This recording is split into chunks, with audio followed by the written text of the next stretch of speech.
They gave him the shield like it was a gift, but it was a gamble.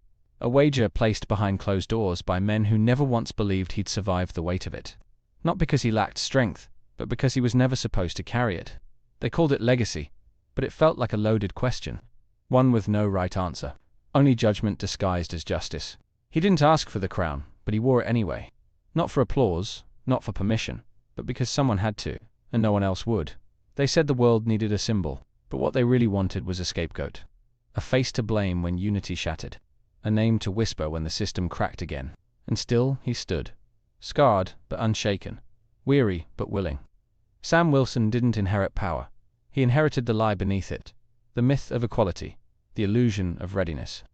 The idea that America was ready for a hero it never truly welcomed. They handed him the shield and waited for him to fail. Prayed he would. Needed him to, but he didn't. He flew into the storm. Through every sideways glance. Through every headline dipped in venom. Through every silence that screamed louder than hate. He took the legacy and rewrote it. Not with force, but with fire. Not with vengeance, but with vision. Not with the words they gave him, but with the truth he already knew.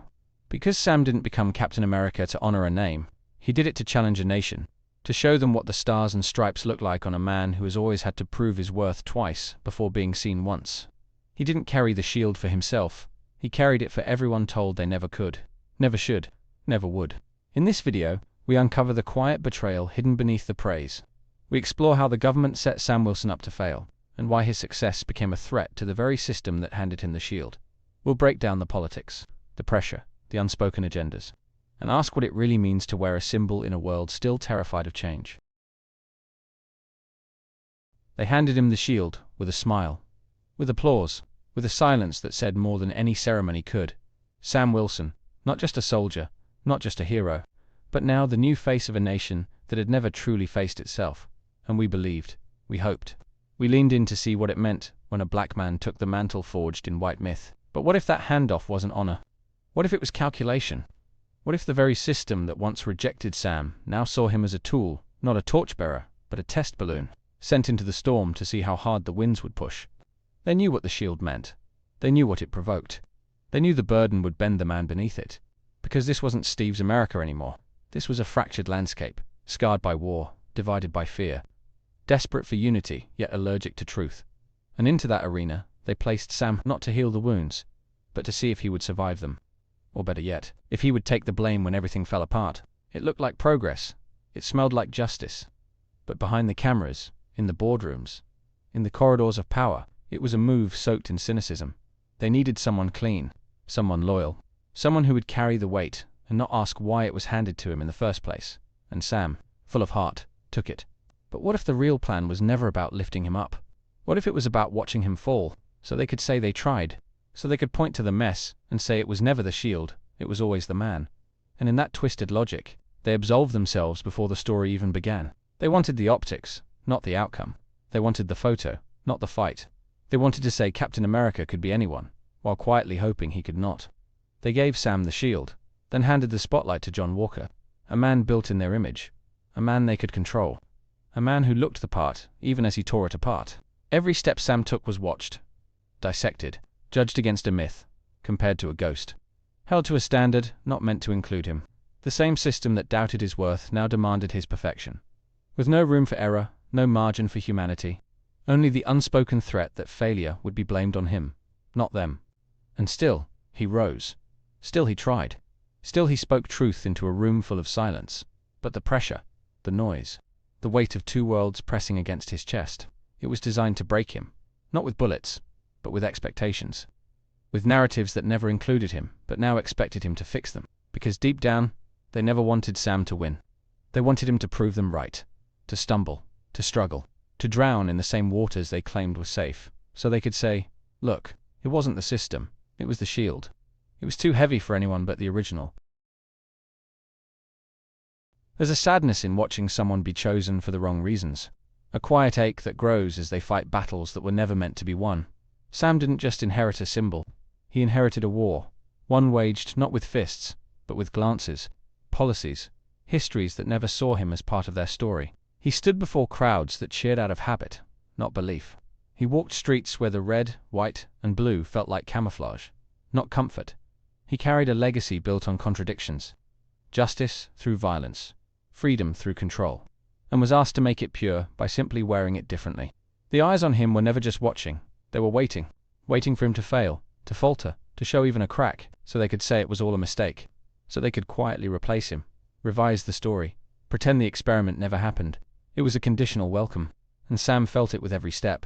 He wanted to lead, not to prove them wrong, but to prove himself right, to believe that America could change, that the shield could mean more, that history could evolve. But every act of hope was answered with hesitation. Every act of courage met with condescension. Every truth he spoke dismissed his noise. And that's the tragedy, not just in the struggle, but in how expected it was. Sam was never meant to rise easily. He was meant to drag the shield through the mud so they could say it was cleaner before him.